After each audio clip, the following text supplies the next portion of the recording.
Hello students, today we will deal with Bertrand Russell's another essay, Ideas That Have Harmed Mankind. Earlier we discussed about the essay Ideas That Have Helped Mankind. Bertrand Russell, as you know, is well-known British philosopher and symbolic character.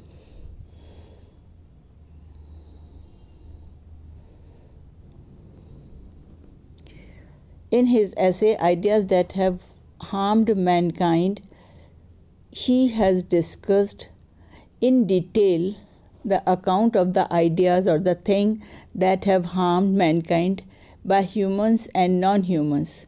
This essay, like Ideas That Have Helped Mankind, is also among the unpopular essays of Russell. Russell starts the essay by pointing out the two sources that have caused the misfortunes of mankind. According to him, first of all, humans are harmed because of non-human environment that inflicts suffering upon them. Secondly, the human themselves are responsible for their suffering. Russell declares man is that man's worst enemy. In past time, calamities like famine, etc. were mostly natural. But nowadays, man, in order to attain power over other men, destroys the crops and starves them to death. They easily decrease the shortage of food in one place by increasing the food supply at other. According to Russell, those who inflict evils on others are not because of their ideas or belief, let them do so, but because of their own evil spirits. They are more like sadists who enjoy the suffering of other beings. Russell's Ideas That Have Harmed Mankind is explained in the following headings. The first is wrong religious dogmas. The superstitions that are connected to religion has harmed the mankind. For example, it was thought the sacrifice of human would mend the crop. Afterwards, a religious belief that the oppressed people should be eradicated completely. The cows and sheep even were not secure. The Christian saint believes a superstition that all the pagans would be imperiled to everlasting torments after their death. Consequently, all the saints of this belief refrained themselves from the pleasures of the world. They established their gratification in the belief that the ones who did not have a like spiritual beliefs to them would experience inexpressible torments in the hell. The Christian belief in modern times acquired a political form. The Nazis of Germany and the Communists of Russia commanded a great amount of work and from their admirers on the fact that one who didn't obey them would be discharged. These sort of political dogmas that are based on absurd religious belief directed to substantial harassment and misery. The next point is the faith in enhancement. Russell mentions another wrong concept that has harmed the mankind significantly is the importance every individual assigns to himself. The belief that every misfortune happened to us is because of the intention of the others, and to this we create any kind of superstition to describe our evil fortune. The black magic and witchcraft is the invention of the state of mind. Russell effectively illustrated the various ideas coining from religion that have harmed mankind. In religion, no doubt, there are dogmas that in reality are just superstitions and inflicted excessive miseries in the world. The historic example given by Russell is quite authentic. The Christian's attitude towards pagans is justified by Russell when he quoted Bible which claims thou shalt not suffer a witch to live.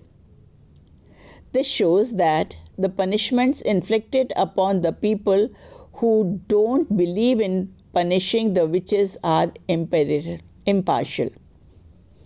Russell time and again provides evidence from real life and from literature to prove his point. The rational one between us are by the time conscious that the technical discoveries have chased away many illogical beliefs associated with religion, but if a great majority even of educated people carry on to grasp dogmas, then it shows their reluctance to be educated. And the next point is jealousy. Another source beside religion that causes false belief is jealousy. We often heard a proverb regarding women jealousy, but jealousy not only prevails among women but among men as well. The man jealousy is particular to their official circle. The envy becomes tremendous when it prevails among nations and dominates the attitude of people for each other. Jealousy among the nation may cause the misunderstanding of financial interest of one country. In modern time, a false concept of philosophy prevails among the nation that the economic interest of the nation will result in devastations of others. This untruthful faith crops worldwide revulsions and conflicts and therefore lead to confrontation. Next is pride, another urge that gives rise to political harmful dogmas is pride. The pride is in nationality, the pride in sex, the pride in class, the pride in race, and the pride in creed are all sorts of pride that we have and are very dangerous. It was time that English people were thought to be superior to French nations. A like feeling of superiority valued other nations as well.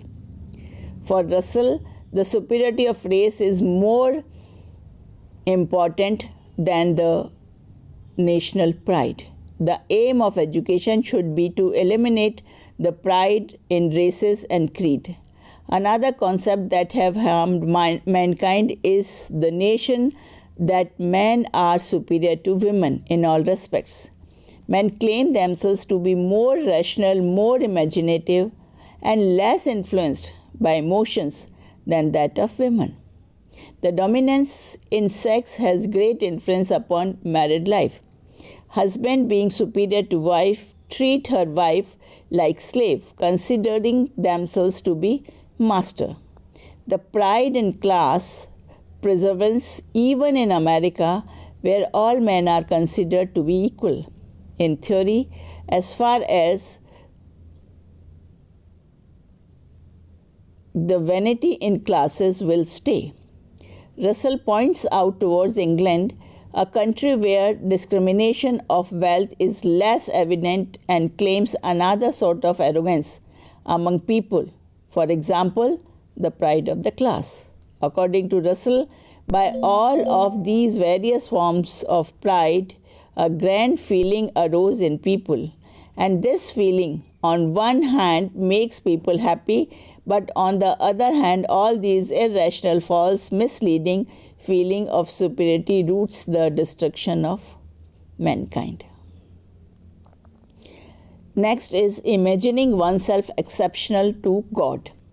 The other harmful belief of mankind that Russell mentions in his essay is people consider themselves more special to the God. The superiority complex of a nation leads them to think themselves as the exceptional creator of God, and they are chosen by him to carry out his density. For example, the authors speak of Muslims' obsessive faith that each warrior dying in the fight for his faith would go straight to heaven. Similarly, Cromwell believed himself to be chosen by divine will for overpowering Catholics. The Marxists in the 20th century believed themselves to be appointed by God for guaranteeing economic fairness. On the other hand, Hegel communicated that dialectic is the root cause of giving supremacy to Germany. Marx contradicted the Hegel's point of view and provides that superiority is not the Germany but of the working class. Russell concludes the false belief of superiority of God by illustrating most of the greatest evils that man has inflicted upon man have come through people feeling quite certain about something which in fact was false.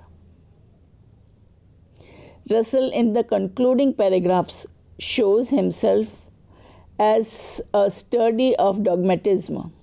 He ironically and satirically illustrates the tenacious and narrow beliefs of differences kind of people. He harshly scorns those who ponder themselves to be exceptional creatures of God and are appointed by him to do special job. Russell shows himself to be a man of substantial ideas, not committed to any creed nor obsessive belief. He is even not obsessive about democracy that is considered as the best form of government. He illustrates that a doctorate doesn't believe in the democracy as the best form of government. Russell points towards those who lack moral potentials and the political leadership essential for the government organization. Russell suggested the international government as the best form of government for preventing war.